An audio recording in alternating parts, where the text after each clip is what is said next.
Thank you for listening to Mormon Sex Info. This episode is an archived episode and is only now becoming publicly available. Mormon Sex Info relies on contributions. To contribute, please visit mormonsex.info. And now, please enjoy this episode.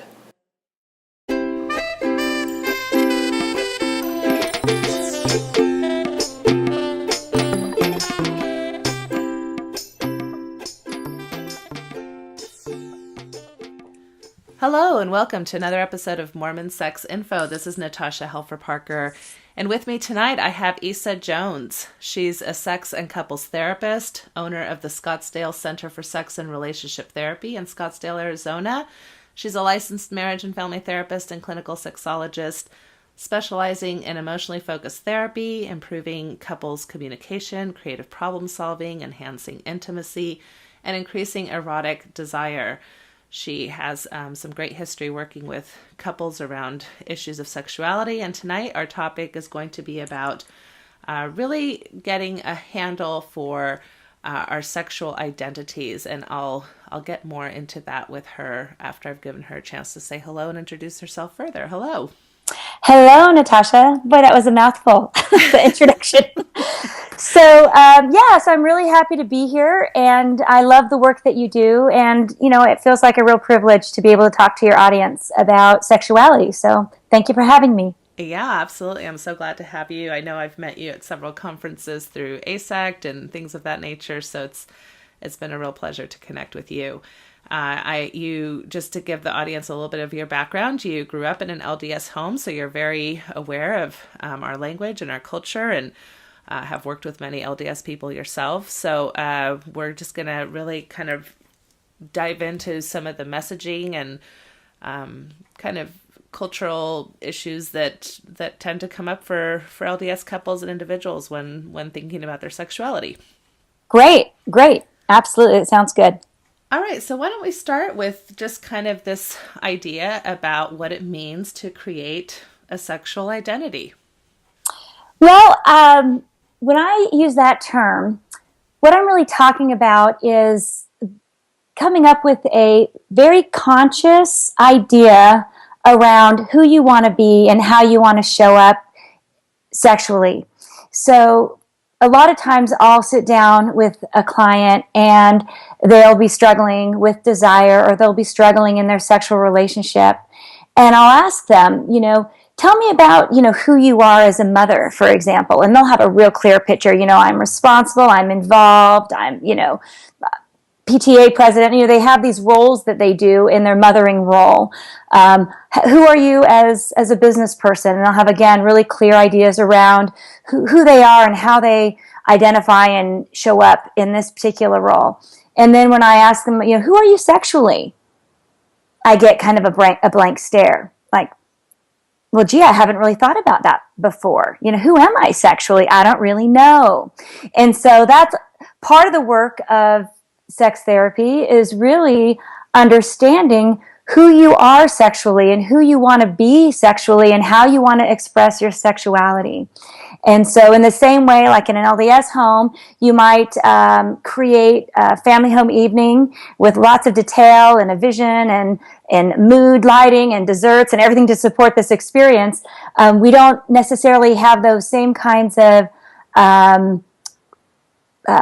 motivators, maybe I would say, or we don't take the time to do the same thing for our sexual relationships or our sexuality, for that matter.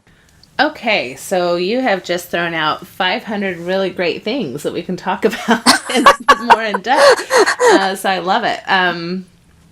So let's start with this idea of sexual values. That's where I'm going to start, and then I'd like to move into some of your other material that you discussed, because I think that especially for LDS folks, we start there. We start by being taught sexual values and just kind of the classic law of chastity types of lessons that we hear. And you're right, a lot of them have to do with danger. And we do get some positive sexual education, I believe, in Mormonism, where you get this idea that sex is something from God. It is something beautiful. It is supposed to be shared with a special person, right? Who's your marriage partner. So, in young women's or young men's, it's typical that you may hear some of those messages as well. It's not all gloom and doom, or Oh yeah, and I want to actually speak to that if I came across gloom and doom, because I grew up, as I said, in an LDS home, and I got really positive messages both from my faith community and also from my parents around sexuality. I remember asking my mom, were you a virgin when you got married, and was it worth it? Because I remember I was really struggling, with a boyfriend and adolescence, and she said, the beautiful thing about sex when you're married is that it can prevent molehills from becoming mountains. And at the time, I didn't know really what a molehill was. I'd never even heard that term before. I'm like, molehill? I'm like, okay, I think I get it. But what she was saying was, sex is this wonderful thing that when you're married can prevent, little problems from becoming big problems, because it affirms your love and your commitment and your connection to one another. It kind of settles you down and reminds you that you love each other. So yeah, I absolutely got those messages, not only from my home, but also from the church. It's great. Yeah, I agree. And it's not that you came across as gloom and doom, but I'm just thinking of some of the messaging that is a little bit more negative, like the sin next to murder, or just some of I think that oftentimes, unfortunately, the balance does tend to gear on the side of, this is dangerous. If you do this, you're going to have really huge regrets, and it's hard for some people to recover from that type of sexual education. But the good news is that there are some really wonderful gems in Mormonism that, like you're very well explaining, that your mother could say, hey, this is not just about having babies, for example, right? This is a glue. This is a form of connection with a partner that really kind of makes life more congruent and more connective throughout this partnership. So what a wonderful message you received there. But I think the reason I want to start with values is that oftentimes I feel like sexual values in an LDS construct get very behavioral oriented. So in other words, don't touch these certain parts, don't touch yourself, don't cross these certain lines. And I find that oftentimes, for example, I'll get adolescents or young adults who are very proud of their virginity status, for example.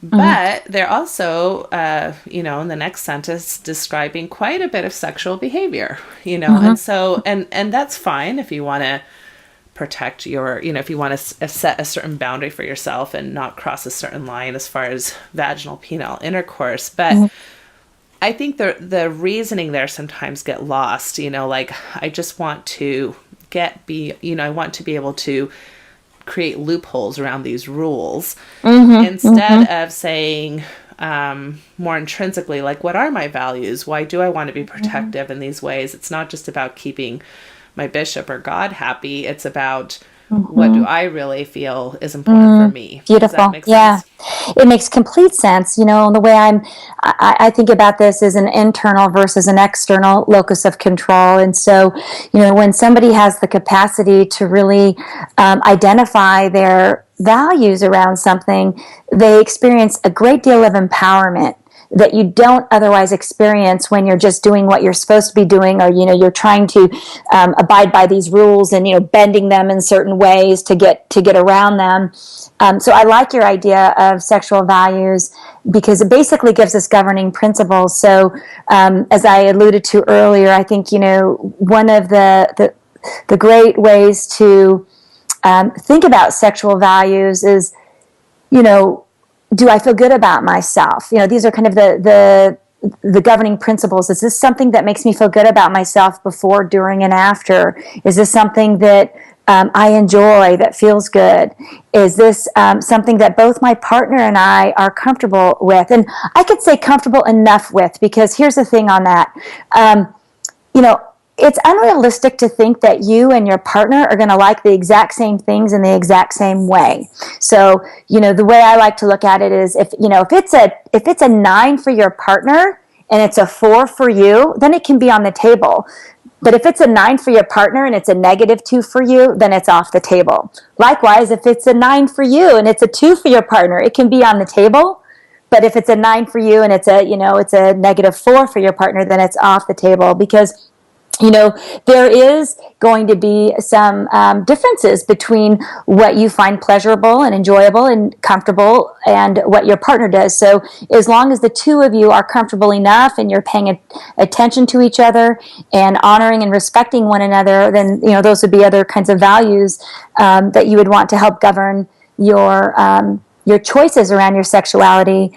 And a metaphor I like to use, in the Mormon faith is, the iron rod versus the Liahona Mormon. So what you're talking about with, these kids that are kind of iron rod, they're going by the rules. It's more rigid, based on behavior, versus the spirit of the law, or the Liahona Mormon, who can actually ask the questions and say, what is the intention of my heart?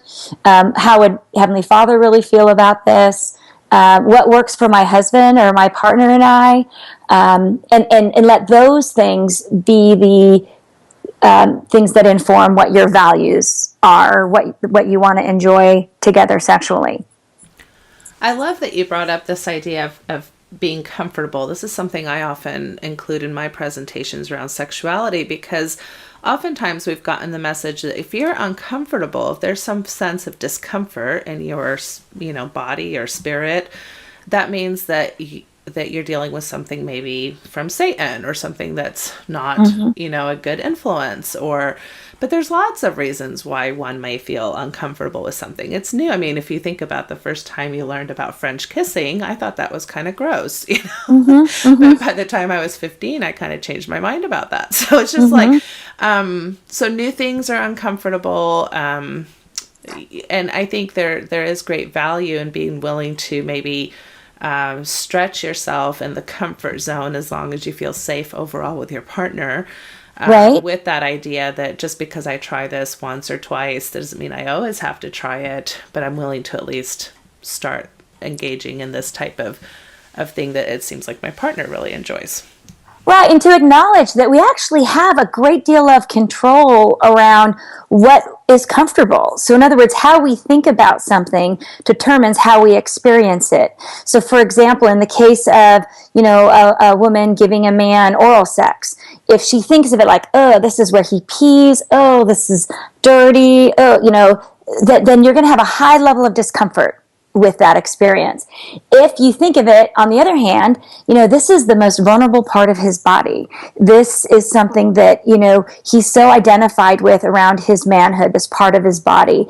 And if I can administer and love this part of his body, he can experience kind of nurturing and my love for him in a way that cannot be matched any other way. You know what I mean? And if you have discomfort around cleanliness or smells, then, those are easy fixes as far as, you can share an oral sex after a shower, or, you can clean up before, whatever. Or if it's because you don't like, oral sex needs to be a gift, in my opinion, in order for it to work out well. So, if it's a guy who's demanding, or a husband who's demanding oral sex, it's not a gift. And if a person can't say no, then they can't say yes either. So, if your partner, if you get angry at your partner for saying no, then your partner really isn't free to say yes, because you've set up this kind of dynamic in the relationship. So, it's really great just to kind of look at what you're uncomfortable with, and to kind of think about what makes you uncomfortable with that, or what about that makes you uncomfortable, and to see if there's some fixes around that. If it's a hygiene issue, you can clean, or you can do things in the bathtub, or if it's just a way of thinking about things, you could ask yourself, is that true? What makes that true? Is there another way I could experience this that would make it more comfortable, or not? Or maybe you just decide, I'm not comfortable with it, and that's a firm stance, and you're entitled to that position as well. But it's just nice to know that as you mature and as you experience things in your relationship, it's nice to be fluid. It's nice to go back and revisit things, and it's nice to experience each other in new ways. And that's actually, quite frankly, one of the ways that we keep eroticism alive in our relationships, is by experiencing new aspects of ourselves and our partner, sexually. And so instead of sex being a foregone conclusion, how it's going to end before it even begins, that's not very exciting. But when you're willing to kind of look at sex as an exploration and an adventure and a place that you go, a space that you enter. I like how Esther Perel talks about this, that, animals have sex, but eroticism is sexuality transformed by the imagination. And really only humans have this divine capacity to eroticize our sexuality in a way where we can bring our imaginations to it. We can experience different parts of ourselves sexually that we may not get to experience in our lives outside of our sexual relationship. And I could tell you more about that, or we could talk more about that if you're interested in that. But I'm right there with you on the idea of comfort and re-examining that in a way that might be helpful. Yeah, no, I love everything that you've said. I think what you're really bringing up is how one of our major sexual organs is our brain, right? It's how we think about ourselves, how we think about our partner, and how we think about sexuality in general, and the power of the reframe, which is a very common therapeutic technique, right? So how do you take a certain thought about something and kind of shift it into some other possibility? And that's a really powerful thing that you said, especially with the oral sex example, which, all of these things can go both ways with both genders. Yeah.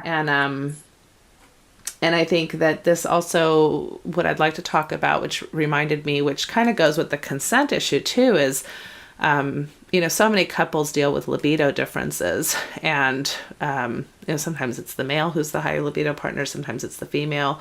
Of course, we're talking about heteronormative relationships here, but this is also true in same-sex relationships. But so I think this idea of consent and even this idea that I might, in order to want to have sex, I need to first be aroused, and not really understanding that maybe arousal comes later as you choose to engage, even if you're not aroused. And that you can choose to engage and be a consenting, willing partner, even if it's not maybe the top priority of what should be happening in that moment, right? This is what's hard when you've got maybe kids or grocery lists or all kinds of things going through your head. And that sexuality doesn't have to necessarily be about both of us culminating in orgasm or having the same experience, that we can really share a lot of fun and playfulness, even if it's quick and short and just meets certain people's needs at certain times of their marriage.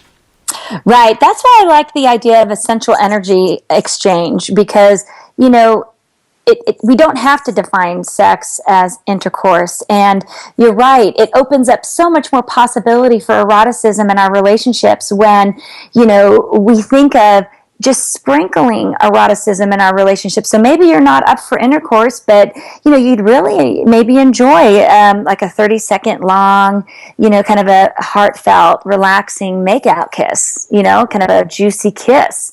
And that's one of the things that is, if you think about it, it's 30 seconds. But if you can kind of take a breath and relax and kiss your partner in this sensual way, for 30 seconds, it can actually start producing this oxytocin and start motivating the sexual response in a way that you wouldn't even realize possible had you not, given it those opportunities to kind of stoke. And, one of the biggest problems that people have is they start avoiding those kinds of sensual energy exchanges because they interpret that, and maybe rightly so, that this is going to lead to sex. So it's strings attached. So they don't even want to be sensually touched or, kissed in this way because they think there's strings attached. So, if a couple can start having conversations, because avoidance is one of the biggest problems that or one of the biggest cancers, I will say, that metastasizes, because once somebody starts avoiding, then the other person starts feeling rejected, and then you get into this really negative cycle. So when you're talking about these desired discrepant relationships, you're right. It's unrealistic to think that both people are going to want sex at the same time every time, or want a sexual energy exchange. at the same time every time. And what I like to tell people is that, especially in a long-term relationship, there's this switcheroo that happens. So most of your coming of age is, you experience desire, which is the mental state, before the arousal, which is the physiological state. So you're like, God, that guy is so hot. And then you date him and then you make out and, it kind of goes from there. But once you're in a committed, loving relationship, the chances, especially for the female, are pretty slim that you're going to feel that kind of desire before arousal. So, I like to say, willingness is the entry point. So, it's willingness. If you're willing to go there, well, then you'll just see what your body does. And if your body does become aroused and you're relaxed, then the desire can be born out of the arousal instead of the arousal being born out of the desire. So it kind of switches.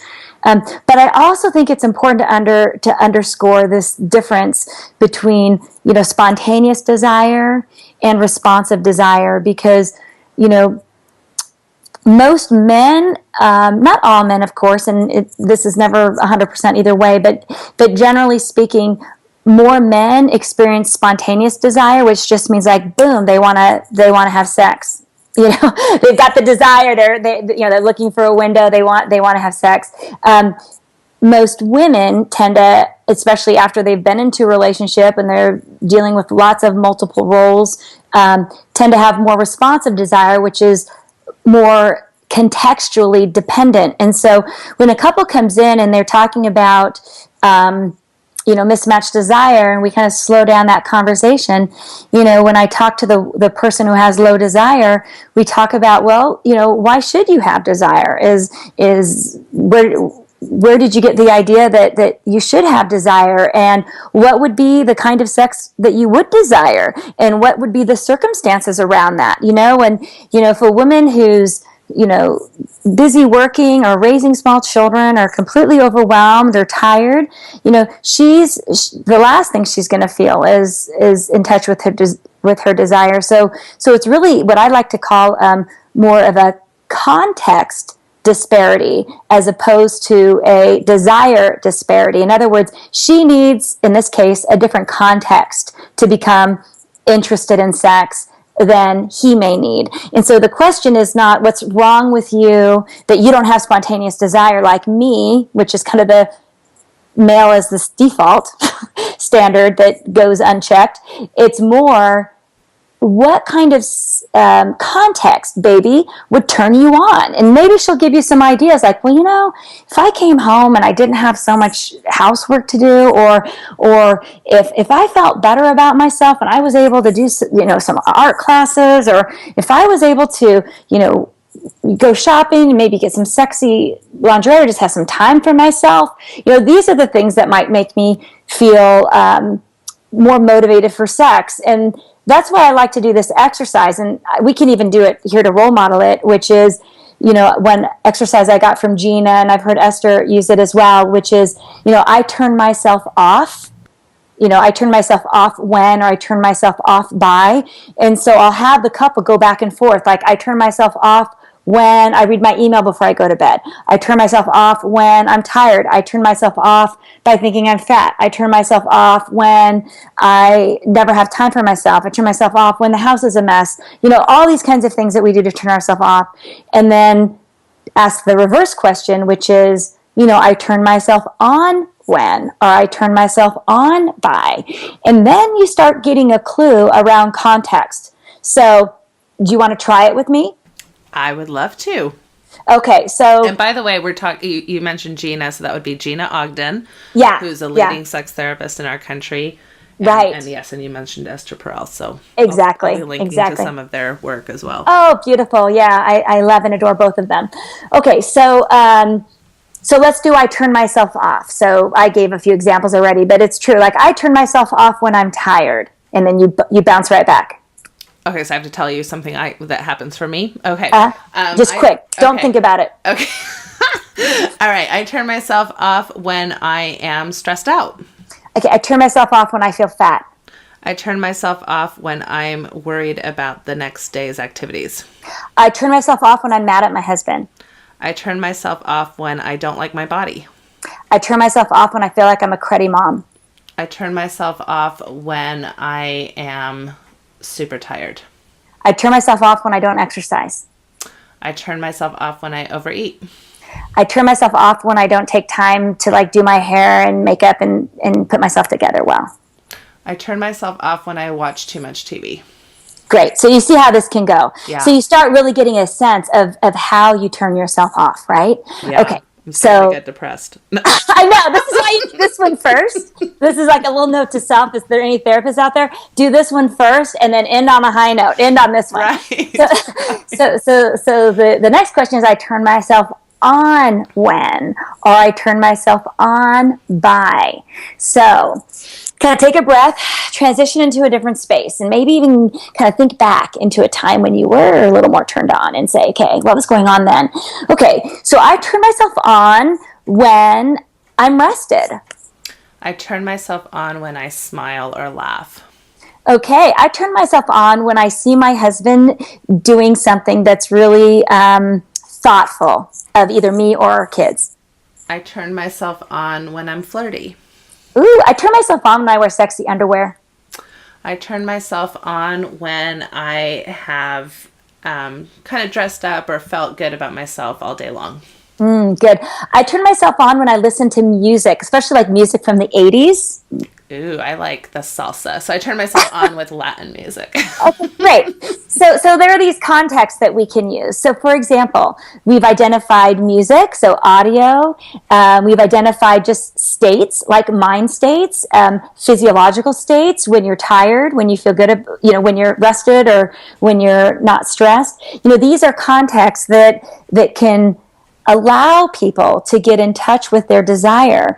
And so these are the important things to look at. And if a sexual relationship is important to you, if you decide, this is something that's important to me and something I value and I want to enjoy in my relationship, then just like anything else that's important to you, your calling, your kids' lives, your finances, whatever else you value, then you make it a priority. And so, like the research shows that, John Gottman did some really good research on long-term couples that report having a very fulfilling sex life over time. And he found they have two things in common. One is they have a good friendship. They get along. They like each other. And two is they make their sexual relationship a priority, which means they create a space in their schedules for it. And, when we are as busy as we are with, like I said, callings and household management and jobs and kids' activities and, all the things that we can do, my belief is unless you actually plan and create a space, an intentional space for an erotic practice, it's not going to happen. You'll basically be one of these couples that, goes to bed exhausted and thinks, God, maybe we should have sex, or I don't know, it's probably we should, and, I say if you don't have enough energy to play a round of tennis, then you probably don't have enough energy to really enjoy being sexual with your partner. Because it's a physical activity. So, one of these really common mistakes that people make is, thinking that sex is just going to spontaneously happen, or thinking they're just going to be motivated spontaneously. And couples who do that end up kind of with the awareness that, whatever's going to spontaneously happen in our relationship and our long-term relationship already has. This is it. So if you want to create something different, then I suggest having an erotic practice, which would be maybe an hour, and you guys decide when that is, where you get a babysitter or you go to a hotel, or you create a space in your lives where you can just enjoy being together, being sensual together. And, I think it's important because as I go back to one of my sexual values is that it is the one thing that distinguishes you and your partner as lovers. It's the one thing that distinguishes your relationship as special and different from any other relationship you have, is this connection that you get to share sexually. So I think it's important. Otherwise, I wouldn't do this work. And I think that the couples that capture that vision, that really grab onto their sexuality and want to enjoy it and grow it in a way, do great with it. Yeah, no, that's great. And I think going back to values again, you mentioned that oftentimes, people who come in to see you will know how to answer the questions about other types of roles, right? So like my role as a mother or a father or a career person or whatever it is that they're doing, even callings. And that's an interesting thing because, we know that the LDS list is long, right? So you can do everything from doing your genealogy to baking bread to having a food storage to, there's a lot of different things that you could check off an LDS list. And it's interesting that we don't have making a sexual space as one of those things on the list that we talk about.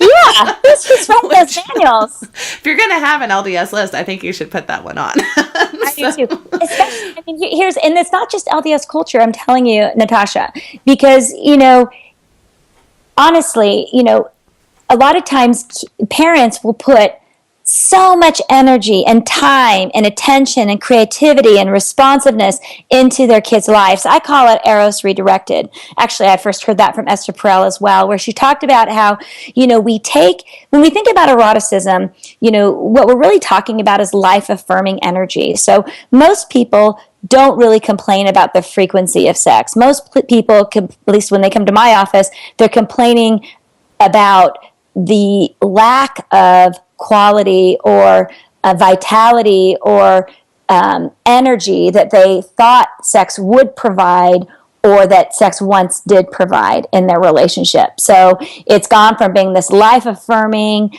fun, intense experience to something else, to a transactional experience or nothing at all. So,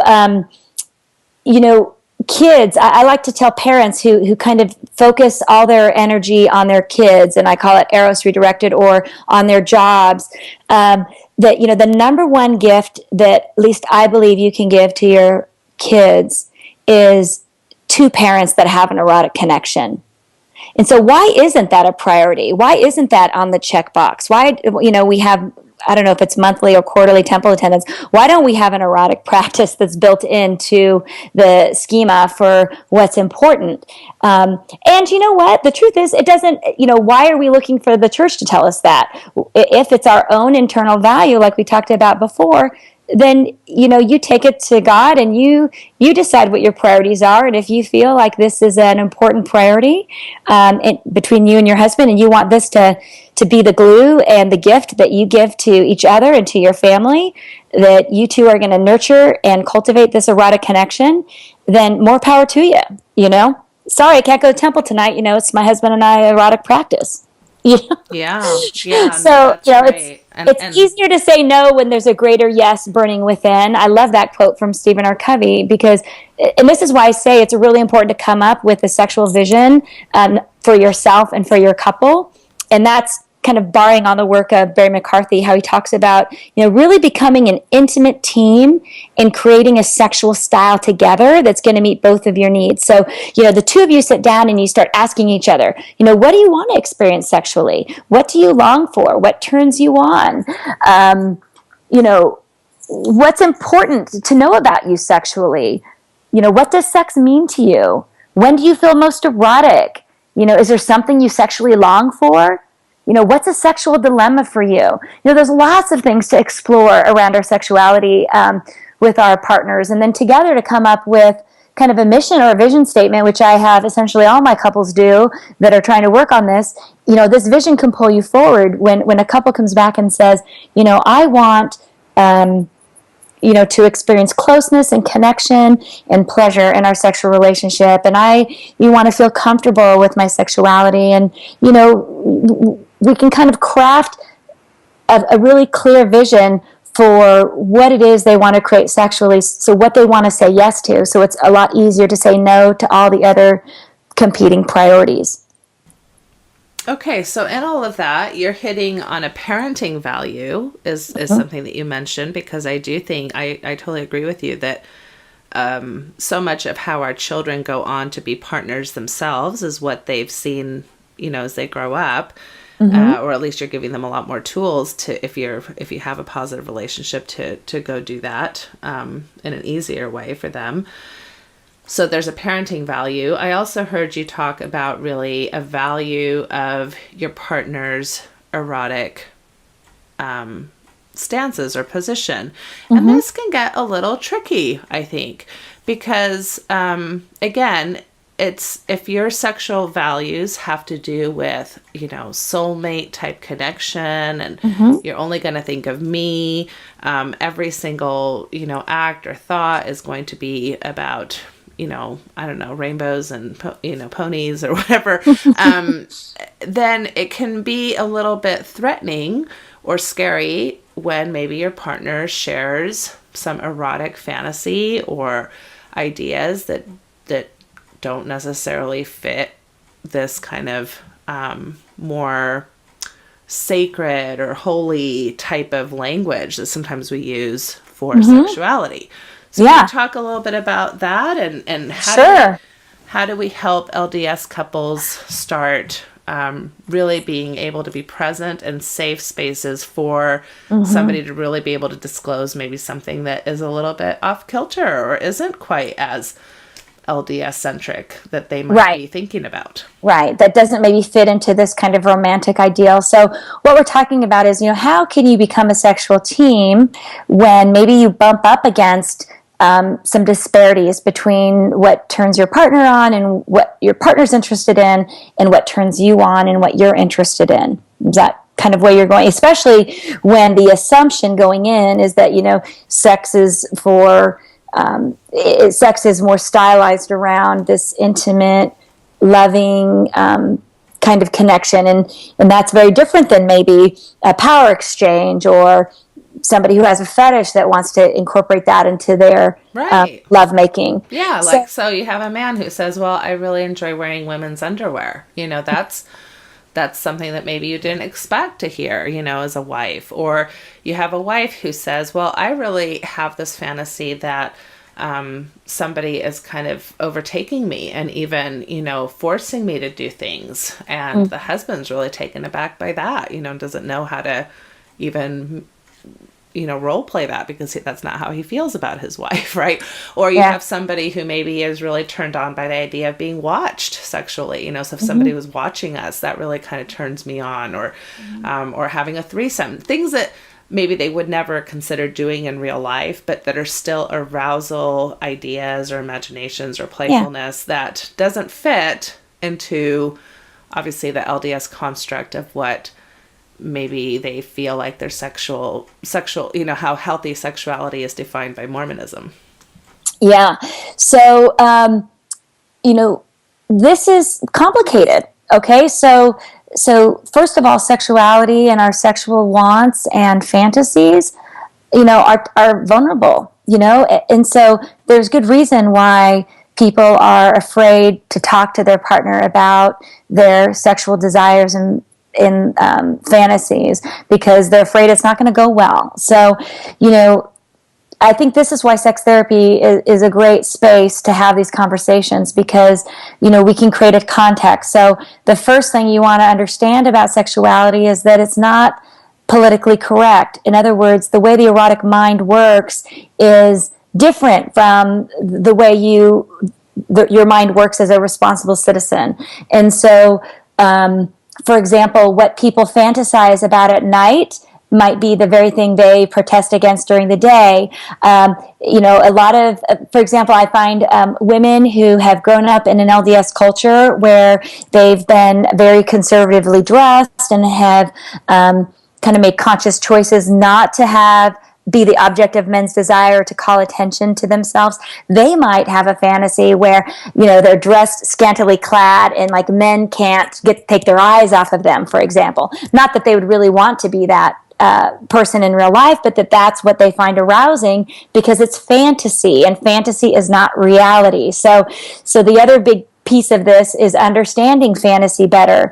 That we have different kinds of fantasies. We have fantasies that just turn us on to think about, and we have that we don't necessarily want to act out, and we have other kinds of fantasies that we actually are interested in experimenting with.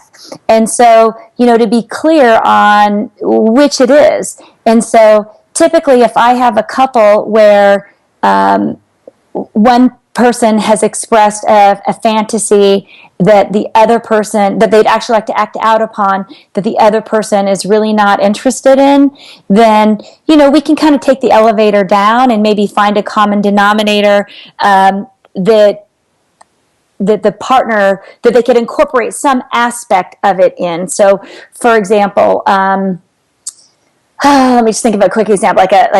Three-ways probably are out of the question for most LDS people. But if a guy really has a fantasy of a three-way and the woman says, geez, there's no way that's happening, then, maybe if they were to watch some kind of erotica while they're making love, so it kind of felt like there's other people in the room, something like that. Or they imagined there's people watching them, even though they're not. Because remember, we talked about eroticism is sexuality transformed by the imagination.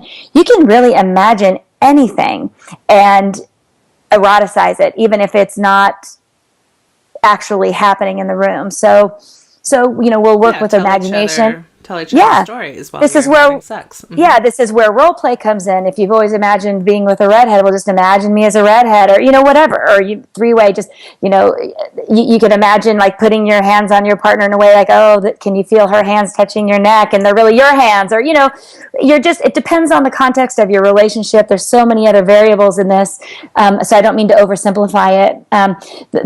When I kind of take the elevators down, the core principles for me is that the people in the relationship, there's a spirit of goodwill, there's enough trust, there's enough secure attachment where they can go into this erotic playground and play together. And if somebody does a misstep, if something happens that hurts or that didn't feel good to me, that you could recover because you've got each other's backs.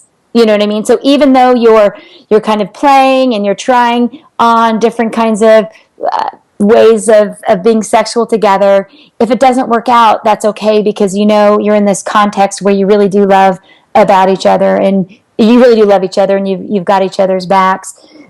If you don't feel safe, so if you're in a relationship where you feel emotionally disengaged and you don't feel like your partner has your back, well then that's where you start, to build the foundation, because in order to feel safe, kind of asserting your sexual autonomy, you need to feel like your partner has your back. And if you don't, then that's where you start, is in just building that trust and emotional intimacy in the relationship.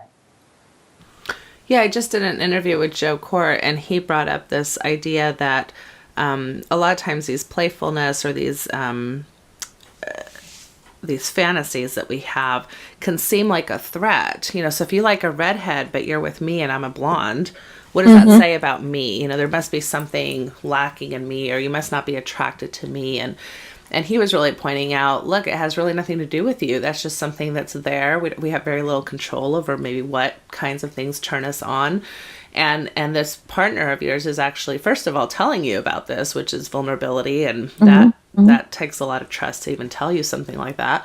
And then secondly, if you act out on something like this together, where you go get a red wig, and put it on, or whatever you want to do to be playful about it, your partner is still choosing you to be sexual with, right? So even though there's these fantasies that might include things that seem threatening, it's not so threatening when you reframe it to be like, yeah, but we do this together. This is our thing. And it doesn't matter that we have these otherizing fantasies. It's still our relationship. And we do this in a way that's safe and fun for us. Right, exactly. And it's all about context, though, because if that same couple is disconnected, arguing, not sharing their lives really, then that's not going to feel good. But if that couple is engaged with each other emotionally, responsive to each other, then you can have that level of trust and that level of confidence that you're enough for your partner, because your partner communicates that inside and outside of the bedroom. So it is, I think, so important to really appreciate the context around the sexual relationship, because it doesn't occur in a vacuum.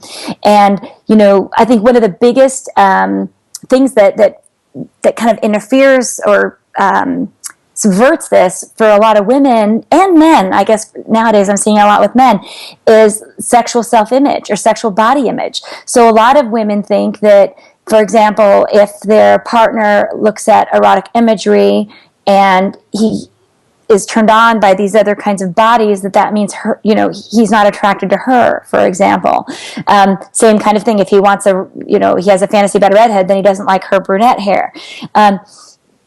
And like you said, it's nothing further from the truth. I mean, the research really shows that, what makes a woman attractive, what makes a woman sexy is, confidence and responsiveness. So it's a woman who expresses that there's nowhere else she'd rather be than making love with her partner, in that, at that time. So, I think a lot of women get hung up on body image and things like this. And I like to say to the women, like, hey, if you're the only naked woman in the room and your partner loves you, like you're the hottest thing on the planet. You got nothing to worry about, and it takes a long time for women to really get that message. But I do see that a lot, where women feel like they're not attractive enough, they're not sexy enough, because they don't look like a Victoria's Secret model. And it's important for women to get to a place of self-acceptance, and instead of worrying about how their body looks having sex, they start enjoying the sex they're having, because that's what actually makes them sexy, is when they're embodied and they're enjoying the sex they're having versus they're spectating and worried about how their body looks, and that's true for men too, worrying about how their penis looks and, if it's rigid enough, or, worrying about, how muscular they are. So, if both people can just look at each other and feel like they're enough for each other, then all that stuff can just be shed in a way that just allows you to just enjoy being together, skin on skin. And I think that's another myth, I think, to really bust, is that only, young, beautiful bodies are eligible for great sex. That's just not true Absolutely. at all. Yeah. There are, I do want to just mention, there are some partners that will shame, their person for how they look. And that's really unfortunate when that happens. But for the most part, I totally agree with you that just showing up and being an active role player versus a performer is exactly what is wanted. And the research on men is really interesting because they need connection as well. They need to feel desirable as well. All these things that we think are just women's issues is really just as much issues for men too. Yeah, no, I agree. I believe that's completely true. And I think that's where, men get the shaft a lot, is, a lot of times women feel like, gee, he's just looking for a warm place to put it. What they don't realize is that, for men and for women, but particularly for men, when men have been raised in a way that they haven't been allowed to express their emotional vulnerabilities and their emotional needs in the same way that women are allowed to. Like, they can't, most men, by the time they're 5 or 6 years old, have a pretty clear idea around, what's allowed and what's not in terms of the male code to express. And so where do all those emotions go? They just kind of stay in the body. And so, I know for the men that I see, I have yet to meet a man who doesn't want to be desired sexually by his wife or by his partner, because that is the primary way that he feels wanted and loved and valued and seen by his partner. It's an emotional currency. It's not a sexual one. So, sex is easy to get nowadays. I mean, whether you're in or out of the church, it's 10 minutes away, for anybody with a phone. So, it's so important to really understand that what people are really longing for is something far, far more than just the sexual interaction. It's really the feeling of being wanted and desired and valued by each other and feeling like you're enough. Yeah, no, that's lovely. So you mentioned Barry McCarthy's work on couple sexual style. Do you want to talk a little bit about that? I know he's got a book out that I can link to, and he talks about 4 specific styles. At the same time, we were talking before the interview, and you had mentioned too that you feel it's a little bit more complex than just 4 couple styles, but but it's a good place to start, or at least to have a conversation. Yeah, I'm familiar with his work, but not that familiar that I know the 4 couple styles right off the bat. So it's probably a good book to read as a starting point if people are curious about this. What I like to do is ask couples, and I have a worksheet for couples that they kind of fill out, what do you want to experience sexually? Is it playfulness? Is it spiritual connection? Is it power play? Is it ease and comfort? So it's like what I envision for a more fulfilling sexual relationship includes. And again, it's not just this one in this only one way or only one sexual style. I like to help couples develop like a buffet of different kinds of sexual experiences that they can enjoy together, in the same way that one day you might just have time for a quickie, you might just have time for an appetizer. Another day you might have your erotic practice where you can spend time on a full course meal. Another day you just might want something a little kinky and hot, and it's it's the dessert, you're just grabbing a dessert. So I like the idea of having some variability. But on this worksheet, I would invite couples to think about, what qualities do they want their sexual style to embody? So, is it ease and comfort? Is it relaxation, revitalization, fun, passion, excitement, affirmation of being desired, affirmation of being loved? And that's different, because affirmation of being desired is something like, gosh, you're so hot, I want you. Getting those kinds of text messages. Affirmation of being loved is like, I love you so much. I miss you. That's different. So emotional connection, variety and creativity, unpredictability, daring moments, incorporation of fantasy, physically pleasurable sensations. So if that's what somebody's interested in, you can have outer course for an hour and just, have one person blindfolded and just see what kind of different sensations that you can offer to your partner. And again, this is why sex therapy is so helpful, because, a lot of people, they're like, that sounds like a good idea, but I don't know what to do.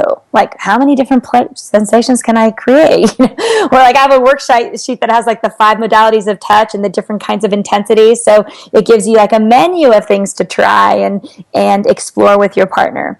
So I can't encourage people enough to get support for this if they need it. Spiritual connection, fun and play, spontaneity, what else? So, just to have couples start thinking about it. And another thing to think about in your couple style is initiation. Who initiates? Who do you want to initiate? And why? Like, these are really important questions for every couple to ask if they're trying to develop a sexual style.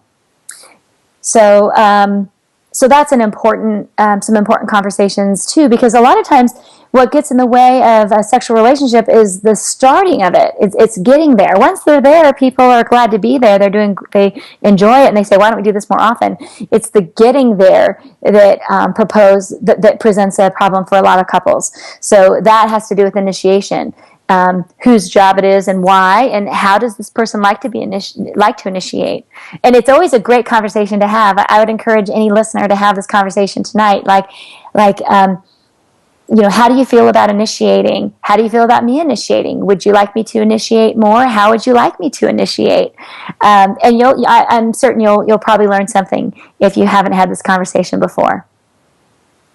Yeah, that's a great exercise too, and again, so much meaning into that. I hear more often, usually with my LDS couples, where the male is the initiator, and I think that goes back to a lot of the messaging we received growing up, where women are taught that they're to expect to be initiated upon, and they're supposed to protect themselves from that, and that men are going to be, men kind of get the message of, just try really hard to control yourself until you get married. And so, so there's this comfort for initiating, but I hear from LDS men so often just this sadness, like, I'm not sure my wife really desires me or finds me attractive, because she never really is the one that starts things. I think it's our overall culture too. You know, all the stories we grew up with, Cinderella, Snow White. It's like the man is the initiator, the actor. You know, and we kind of wait around. We wait around, and we're pretty, and we make sure that we know that somebody wants to be attracted to us, but we're not. It's not till later, right, that we've had some of the Mulans and other stories where you see the woman actually being more of the actor and being proactive and getting what she wants and needs, and even rescuing the guy. And so I think that's a really interesting thing to be thinking about, is what's going on subconsciously for me that kind of gets in the way of some of these things. Yeah, and it's different to say, you know, to ask those questions and to say, you know, why don't I initiate? And is it because I don't think I should, or is it because I don't really know how? So, you know, those are questions that you can explore with your partner. You know, would you enjoy me initiating? And how would you enjoy me, initiating? And another really important conversation right along that is, if I initiate and you're not interested in that moment, how can you respond to me in a way that affirms the initiation, in a way that I don't feel rejected? So I call it rain checking. So how can you offer a rain check in a way that makes it safe for your partner to initiate? Because, you know, last thing people want to do is get rejected, especially when they're initiating a sexual encounter. It's extremely vulnerable. And if someone is rejected enough, they're going to stop initiating. It's just not worth it, you know? So that's an important conversation for couples to say, how can we keep each other safe if one of us initiates and the other isn't quite up for it? You know, what can we say?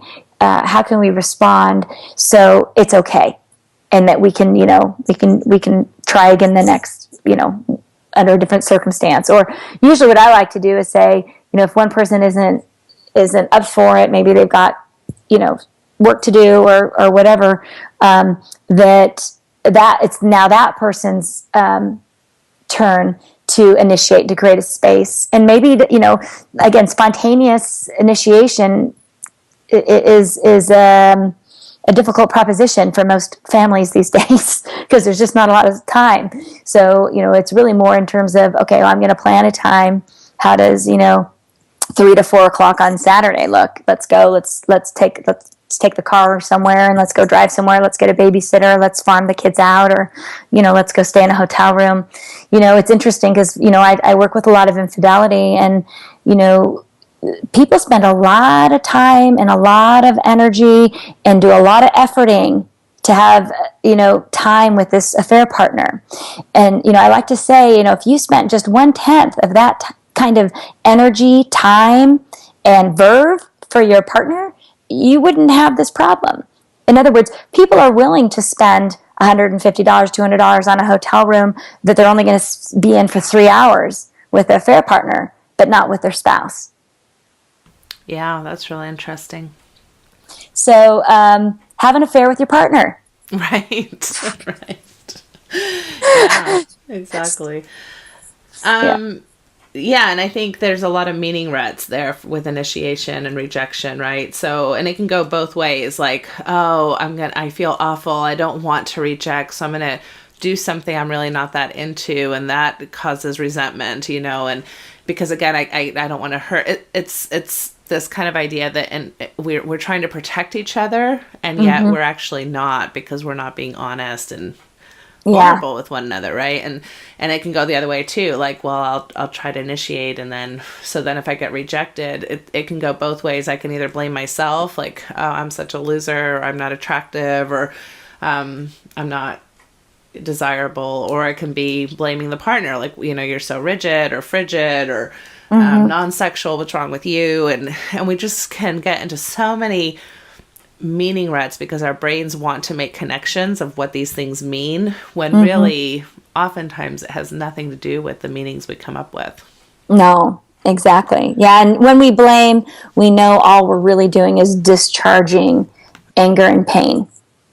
That's all blame is. So if you can, help a client or kind of have that introspection yourself and say, what am I actually feeling, that I'm reacting to, instead of just being in that reaction, then you've got something to work with,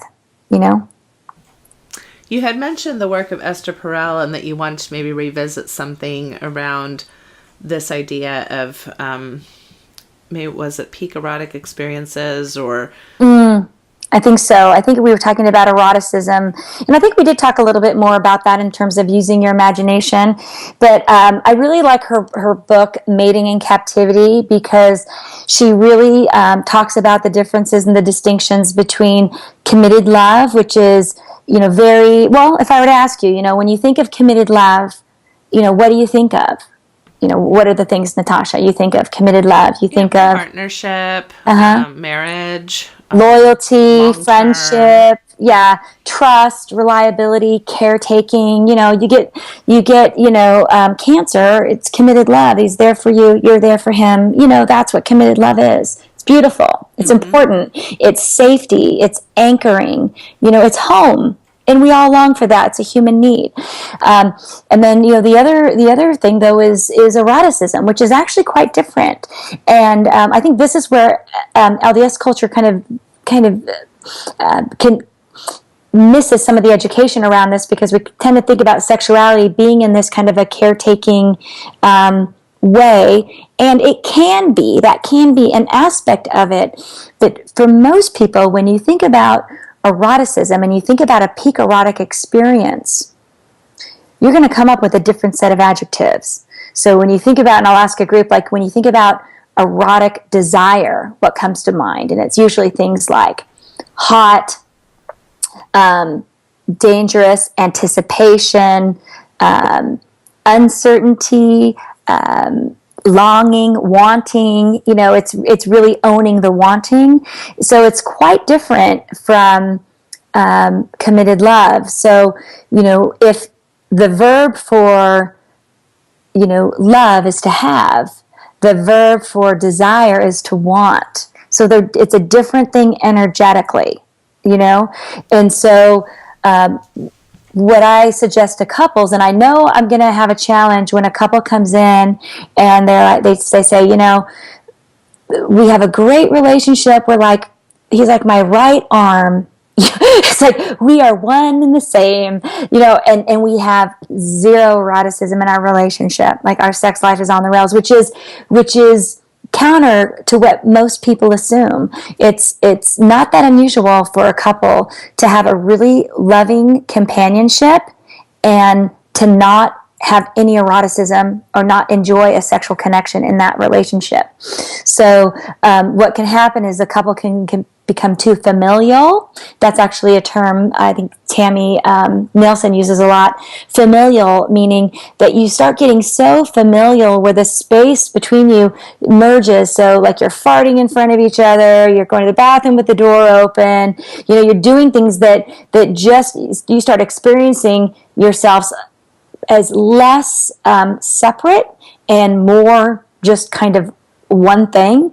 And too much separateness, then that's not, then you're too far away. But I like how Esther talks about it, just a little bridge to cross. And so when you think about when you're most attracted to your partner, most people will say, when I see him or her in her element, when I see him or her doing something she loves, so there's a little bit of space. You can kind of see your partner through the eyes of another, being admired, this kind of turns you on to your partner. So I like to work with couples in terms of how can you take anticipation, which is mortar to desire, and infuse it into your committed loving relationship. So that's some of the ideas that I like people to think about.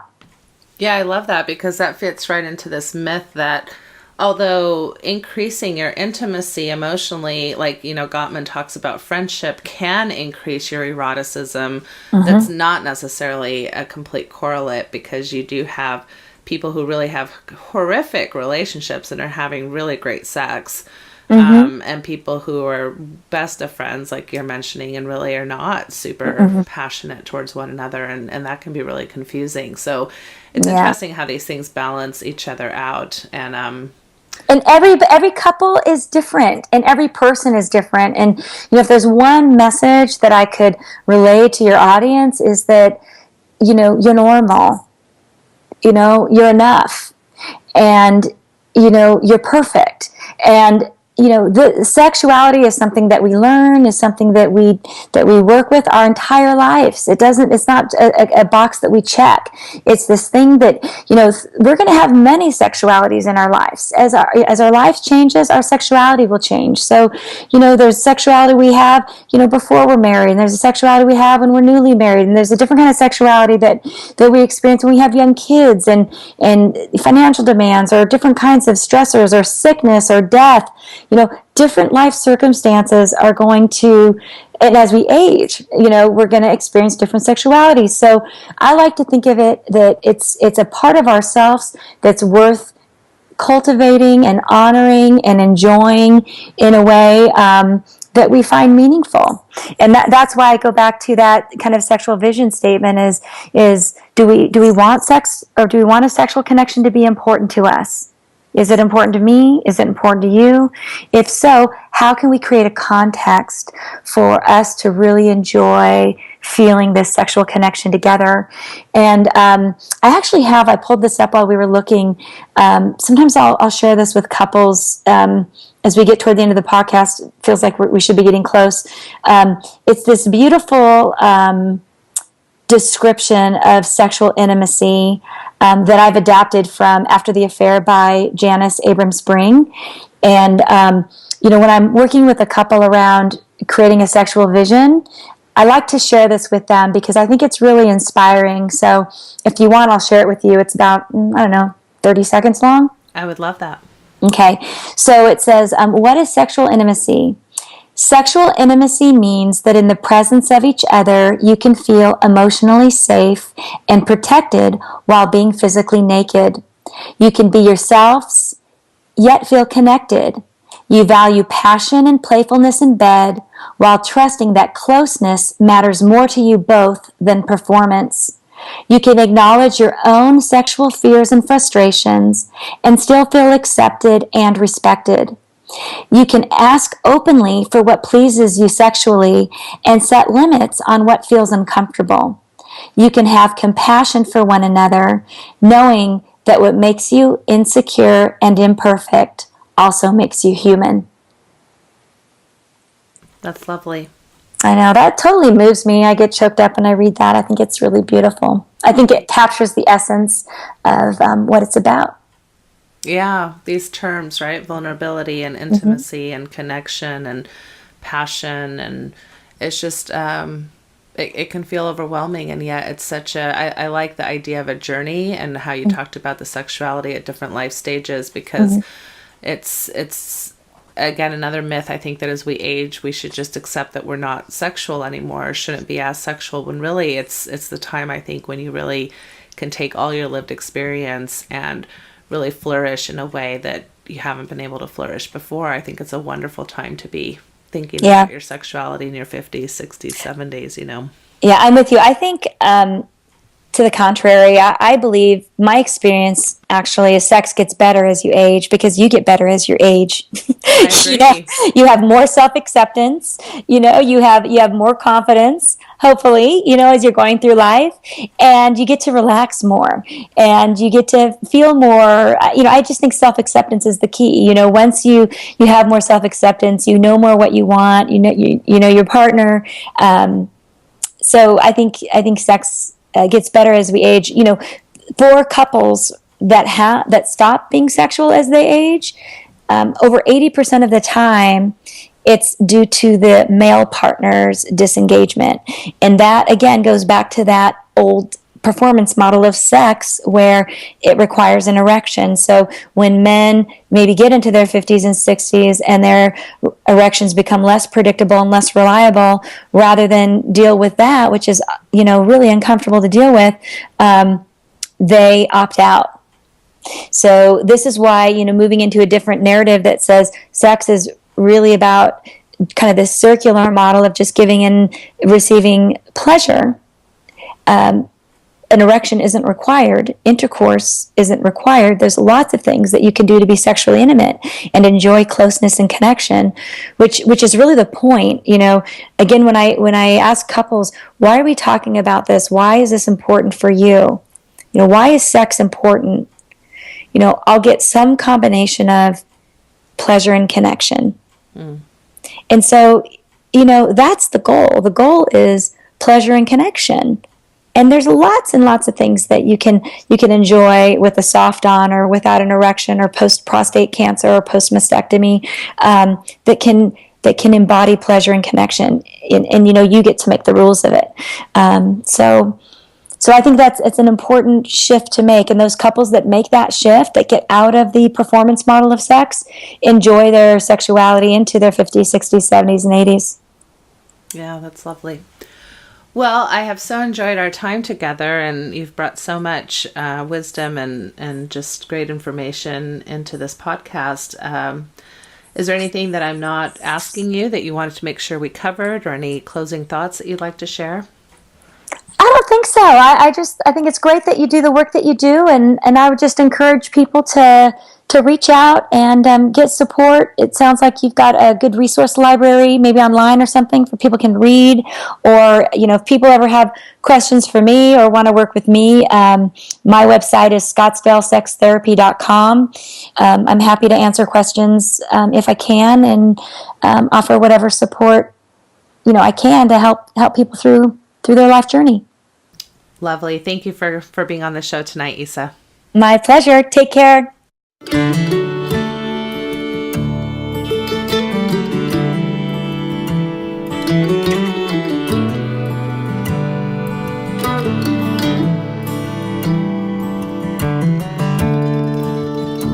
We took the long road home, turned minutes into miles.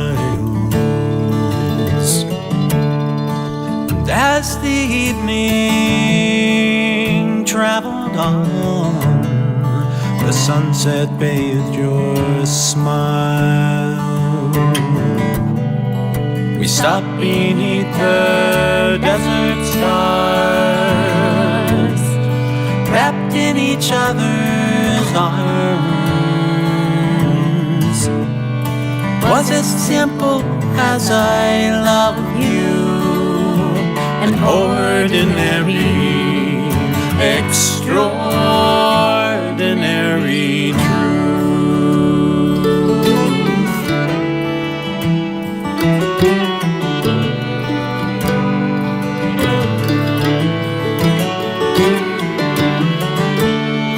It's been a long road here, a trail with tears, pain and sorrow too. But through every storm we traveled on, like lovers do. And if sometimes we fell apart, we always came back home. Was as simple as I love you, an ordinary, extraordinary truth.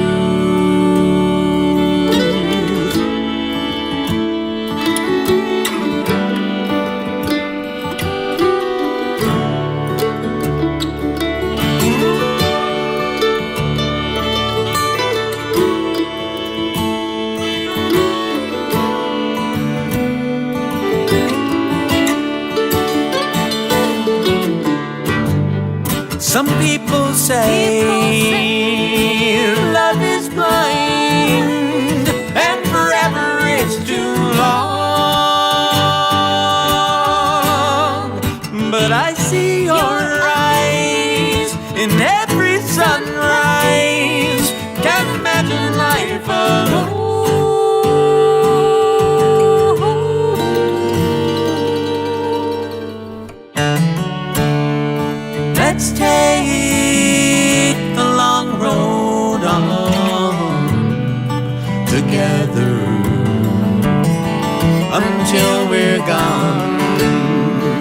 want you by my side till the day I die and into the beyond. It's as simple as our love is. That's how I wanna go, all wrapped up in the arms of our extraordinary, it's nothing ordinary love.